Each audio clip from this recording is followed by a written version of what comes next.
Assalamualaikum warahmatullahi wabarakatuh. Baik, perkenalkan nama saya Ahmad Dianefra dari Program Studi Pengelolaan Perkebunan semester 6 dengan NIM 232545110009. Halo semuanya, selamat datang di presentasi saya. Pada kesempatan kali ini, saya akan membahas materi tentang Human Resource Development atau yang sering kita singkat sebagai HRD. Dalam bahasa Indonesia, HRD berarti pengembangan sumber daya manusia, di mana video ini dibuat untuk memenuhi tugas mata kuliah MSDM dengan dosen pengampu Ibu Nur Samsi SPMSI. Topik ini sangat penting untuk kita pahami, karena menyangkut bagaimana sebuah organisasi bisa berkembang dan bersaing melalui kualitas sumber daya manusia. Baik, langsung saja kita mulai dari slide pertama. Pada slide pendahuluan ini, saya ingin mengajak kita semua untuk berpikir sejenak, mengapa pengembangan sumber daya manusia itu penting. Coba bayangkan, sebuah perusahaan yang memiliki gedung mewah, peralatan canggih, dan modal yang besar. Tapi, kalau karyawannya tidak kompeten, tidak terampil, dan tidak termotivasi, apakah perusahaan itu berhasil? Tentu tidak.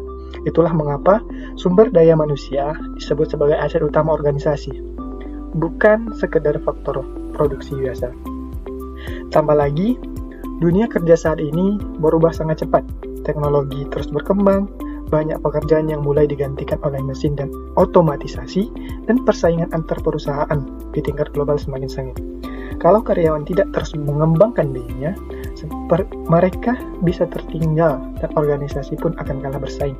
Maka dari itu, dibutuhkan sebuah strategi yang terencana dan berkelanjutan untuk terus mengembangkan sumber daya manusia. Dan semakin tinggi kualitas sumber daya manusia, sebuah organisasi semakin besar pula peluangnya untuk mencapai produktivitas dan kinerja terbaik. Baik, sekarang kita masuk ke definisi. Apa sebenarnya yang dimaksud dengan Human Resource Development? Secara umum, HRD adalah sebuah proses yang berjalan terus-menerus, bukan kegiatan sekali jalan, untuk mengembangkan pengetahuan, keterampilan, dan juga kemampuan karyawan melalui pendidikan, pelatihan, dan pengembangan karir. Ada 3 ahli yang pendapatnya kita jadikan rujukan di sini. Yang pertama, menurut Leonard Nadler tahun 1984, di mana beliau menjelaskan bahwa HRD adalah serangkaian aktivitas pembelajaran yang terorganisir dan dilakukan dalam kurun waktu tertentu. Tujuannya adalah menghasilkan perubahan perilaku karyawan ke arah yang lebih baik, sehingga kinerjanya pun meningkat. Jadi, menurut Nadler, HRD bukan sekedar pelatihan biasa, harus terstruktur dan punya target perubahan yang jelas. Yang kedua yaitu menurut Hasibuan tahun 2002. Menurut beliau, HRD adalah usaha nyata untuk meningkatkan kemampuan karyawan dari berbagai sisi, baik itu dari sisi teknis, teoritis, konseptual, bahkan moral. Ini menarik karena Hasibuan tidak hanya bicara soal keterampilan kerja, tapi juga nilai dan karakter karyawan sebagai manusia. Yang ketiga yaitu menurut Gary Dessler tahun 2020. Dessler menekankan bahwa HRD adalah proses pemberian keterampilan kepada karyawan agar mereka bisa bekerja secara efektif. Yang menarik, ini berlaku untuk karyawan baru maupun yang sudah lama bekerja, karena pengembangan itu tidak pernah terhenti. Satu hal lagi yang perlu kita pahami, HRD itu berbeda dengan HRM. HRM atau Human Resource Management adalah manajemen sumber daya manusia secara keseluruhan, mencakup rekrutmen, penggajian, hubungan industrial, dan lain-lain. Sedangkan HRD adalah bagian di dalamnya yang khusus berfokus pada pembelajaran dan pengembangan kompetensi. Setelah tahu definisinya, sekarang kita pahami apa yang ingin dicapai oleh HRD dan bagaimana cara kerjanya. Dari sisi tujuan, HRD ingin memastikan bahwa setiap karyawan memiliki kompetensi yang cukup untuk bekerja dengan baik. Bukan hanya itu, HRD juga ingin karyawan terus berkembang dari waktu ke waktu, punya jalur karir yang jelas, mampu beradaptasi ketika ada perubahan, dan tetap termotivasi dalam bekerja. Kalau semua tujuan ini tercapai, otomatis kinerja organisasi pun akan meningkat. Dari sisi fungsinya, ada 4 hal yang dijalankan HRD. Yang pertama adalah merancang program pelatihan. Ini untuk menutup GAP atau kesenjangan antara kemampuan karyawan saat ini dengan kemampuan yang seharusnya mereka miliki. Yang kedua adalah evaluasi kinerja. Tanpa mengukur hasil kinerja, kita tidak tahu siapa yang perlu dikembangkan dan di bidang apa. Yang ketiga ada perencanaan karir. Karyawan perlu tahu kemana arah perkembangan mereka di dalam organisasi, supaya mereka tetap loyal dan termotivasi. Dan yang keempat adalah menjaga kualitas tenaga kerja yang selalu relevan dengan kebutuhan organisasi yang terus berubah. Sekarang kita lihat, HRD itu dibagi menjadi 3 jenis. Ketiganya saling melengkapi dan punya fokus yang berbeda-beda. Yang pertama adalah training and development. Ini adalah jenis HRD yang paling sering kita dengar. Fokusnya adalah meningkatkan keterampilan teknis dan pengetahuan karyawan supaya mereka bisa menjalankan pekerjaan mereka ini dengan lebih baik. Contohnya tanya adalah pelatihan teknis, workshop keterampilan, atau sertifikasi kompetensi. Intinya, training and development menjawab pertanyaan apa yang perlu dikuasai karyawan untuk bekerja optimal hari ini. Yang kedua adalah career development. Kalau training and development fokus pada saat ini, career development justru berpikir ke depan. Ini tentang bagaimana karyawan bisa tumbuh dan naik jabatan di dalam organisasi secara terencana. Contohnya adalah program mentoring dari senior ke junior, rotasi jabatan agar karyawan punya pengalaman yang luas, dan program kaderisasi untuk menyiapkan pemimpin di masa depan. Yang ketiga adalah organizational development.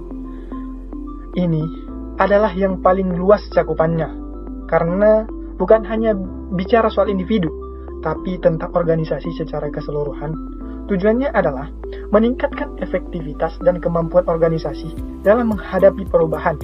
Contohnya seperti restrukturisasi organisasi, perubahan budaya kerja, dan transformasi digital yang sedang banyak dilakukan perusahaan saat ini.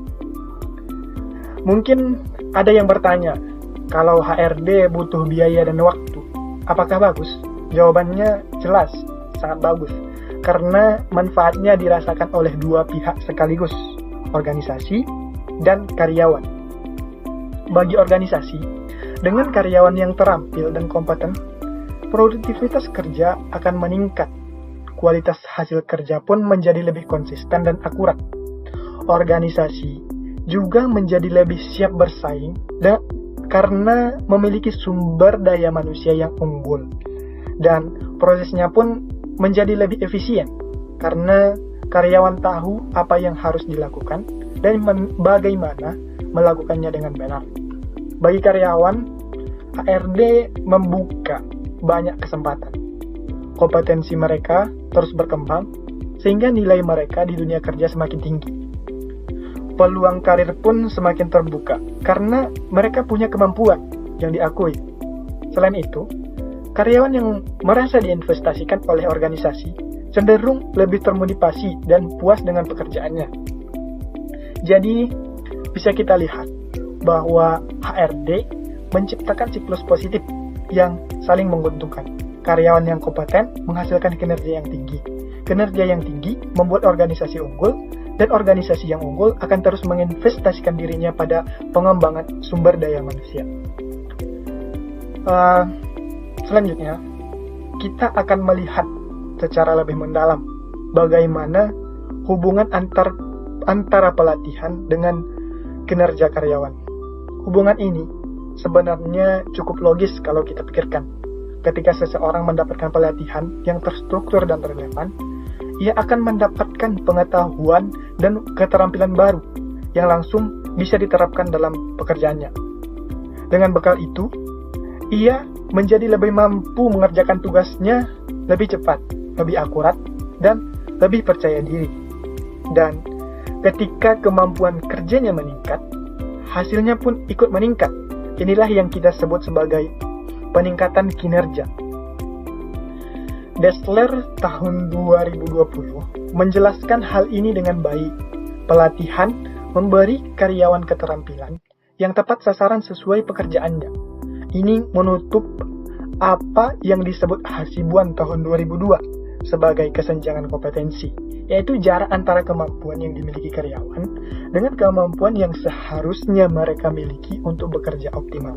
Jadi, pelatihan bukan sekedar formalitas, ia adalah jembatan yang menghubungkan potensi karyawan dengan hasil kerja nyata di lapangan. Mungkin selanjutnya kita akan ke studi kasus untuk membuktikan bahwa semua teori yang kita bahas tadi bukan sekedar wacana. Kita akan melihat 2 studi kasus dari penelitian nyata di Indonesia. Studi kasus pertama adalah penelitian dari Kosdianti dan Sunardi tahun 2021 yang dilakukan di PT Satria Piranti Perkasa, sebuah perusahaan di Kota Tangerang. Penelitian ini melibatkan 110 responden dengan menggunakan metode deskriptif, kuantitatif, dan analisis statistik melalui SPSS. Hasilnya sangat meyakinkan. Nilai koefisien determinasi atau R kuadrat sebesar 41,5%, artinya 41,5% dari perubahan kinerja karyawan bisa dijelaskan oleh faktor pelatihan saja. Ini angka yang cukup besar untuk satu variabel. Selain itu, nilai T hitung sebesar 8,746 jauh lebih besar dari T tabel 1,980 dan tingkat signifikansinya 0,000, jauh di bawah batas 0,05. Apa artinya? Semua angka ini artinya pelatihan terbukti secara statistik berpengaruh positif dan signifikan terhadap kinerja karyawan. Bukan kebetulan, bukan asumsi. Ini fakta yang dibuktikan dengan data. Studi kasus kedua dilakukan oleh Fahrozi DKK pada tahun 2022 di PT Sarana Media Transindo, Jakarta. Perusahaan yang bergerak di bidang instalasi fiber optik dan jaringan telekomunikasi. Penelitian ini melibatkan 73 responden dengan metode explanatory research. Hasilnya bahkan lebih akurat dari studi kasus pertama. Koefisien determinasi mencapai 61,7%, artinya lebih dari separuh perubahan kinerja karyawan dijelaskan oleh pelatihan. Koefisien korelasinya pun sebesar 0,785 yang menunjukkan hubungan yang kuat antara pelatihan dan kinerja. Yang menarik adalah kedua penelitian ini dilakukan di perusahaan yang berbeda, satu di bidang manufaktur, satu di bidang telekomunikasi.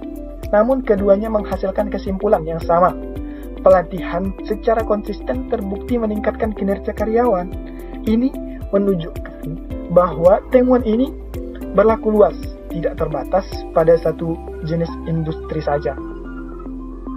Mungkin kita telah mencapai di bagian akhir dari materi kita pada saat hari ini. Izinkan saya merangkum 3 poin utama yang menjadi inti dari seluruh pembahasan kita. Yang pertama, HRD adalah investasi strategis.